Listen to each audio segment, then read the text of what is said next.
নমস্কার বন্ধুরা, এই মাত্র খবর খসে যাচ্ছে ইউনুসের মুখোশ, পাশে নেই আমেরিকাও। ঢাকার উপরে তীব্র চাপ ট্রাম্প প্রশাসনের। আন্তর্জাতিক মহলের চাপ বাড়ছে ইউনুসের উপর। আমেরিকাকেও পাশে পেলেন না মোহাম্মদ ইউনুস। এবার বাংলাদেশে সংখ্যালঘু নির্যাতনের ঘটনার কড়া প্রতিক্রিয়া ট্রাম্প প্রশাসনের। সম্প্রতি ময়মনসিংহে ধর্ম অবমাননার অভিযোগে দীপু চন্দ্র দাস নামে এক হিন্দু যুবকের পিটিয়ে হত্যার ঘটনাকে হরিফিক অর্থাৎ ভয়াবহ বলল মার্কিন স্টেট ডিপার্টমেন্ট। একই সঙ্গে এই ঘটনার তীব্র নিন্দা করেছেন আমেরিকান কংগ্রেসম্যান রো খান্না ও তার মতে এটা ঘৃণ্য ধর্মান্ধতা। গত 18 ডিসেম্বর ময়মনসিংহে ধর্ম অবমাননার অভিযোগে 29 বছর বয়সী পোশাক কারখানার শ্রমিক দীপু চন্দ্র দাসকে নৃশংসভাবে পিটিয়ে হত্যা করে উন্মত্ত জনতা। পরে তার দেহ আগুন ও ধরিয়ে দেওয়া হয়। এই ঘটনায় প্রায় এক সপ্তাহ পরে এই কড়া বার্তা দিল আমেরিকাও।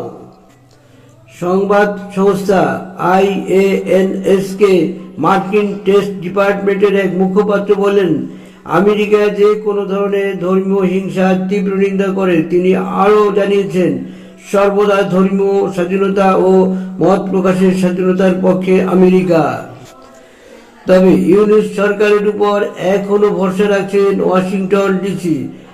স্টেট ডিপার্টমেন্টের ওই মুখপাত্র বলেন, সকল সম্প্রদায়ের নিরাপত্তা নিশ্চিত করতে বাংলাদেশের অন্তর্বর্তী সরকারের যে সকল পদক্ষেপ করছে আমরা তাকে স্বাগত জানাই।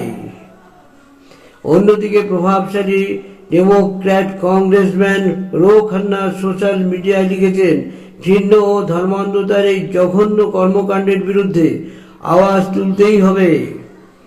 দীপু চন্দ্র দাসের ঘটনার রেশ কাটতে না কাটতেই বাংলাদেশের রাজবাড়িতে অমৃত মণ্ডল ওরফে সম্রাট নামে আরও এক যুবকের হত্যা খবর পাওয়া যায়। যদিও মুহাম্মদ ইউনুসের অন্তর্বর্তী সরকারের দাবি দ্বিতীয় ঘটনাটির সঙ্গে সাম্প্রদায়িকতার কোনো যোগ নেই।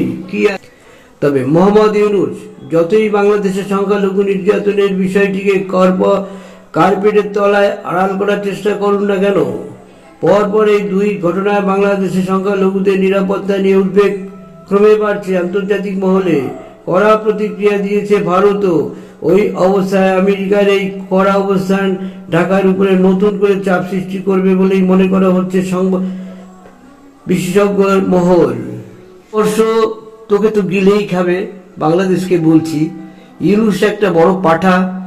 এই পাঠা যেমন আমাদের দেশে, তারা আজকের কেউ একবারও বলছে না যে বাংলাদেশে আমাদের হিন্দু, যেগুলো বলছে না সেগুলোও কিন্তু হিন্দু। একবার বলে প্রশাসন থেকে যে আমরা কিন্তু কড়া অ্যাকশন নেব, বন্ধ হয়ে যায়। কিন্তু এত বড় সাহস কোথা থেকে এলো?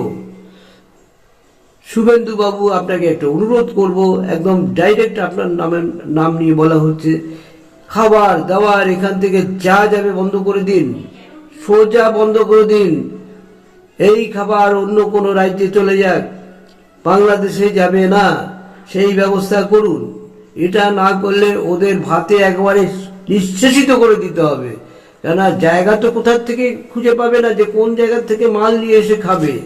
ভারতের গলির মধ্যে রয়েছে, এটা ভূগোলের মধ্যে রয়েছে, আমাদের ভূগোলের মধ্যে। একটু এদিক ওদিক করে দিলে ওদের সর্বনাশের শেষ নেই। ভারতবর্ষের এখনো কেন চুপ করে বসে রয়েছে? আমি মোদী সাহেবকে বলবো, হিন্দু সরকার চালাচ্ছেন আপনি সোজা অ্যাটাক করে দিন। ওখান থেকে 4-5টা ডিস্ট্রিক্ট নিয়ে চিকেন নেককে মোটা করে দিন। ওখানে সব হিন্দু বাস করবে, ওখানে হিন্দুদের ইন্ডিয়ার মধ্যে ঢুকিয়ে দিন। কোন দেশ কি বললো, বসে বয়ে গেছে আমাদের। সারা পৃথিবীতে হিন্দুরা যদি জ্বলে ওঠে, তাদের বিপদ ঘটে, তবে আমাদের এখানকার হিন্দুরাও বসে থাকবে না। কিন্তু এদিকে খেয়াল রাখুন বন্ধুরা। এই ভিডিওটি আপনারা অবশ্যই সাবস্ক্রাইব করে পাশে থাকা বেল আইকনটি বাজিয়ে দেবেন, সেই সঙ্গে লাইক শেয়ার করে রাখবেন প্লিজ, পরবর্তী ভিডিওগুলোর জন্য।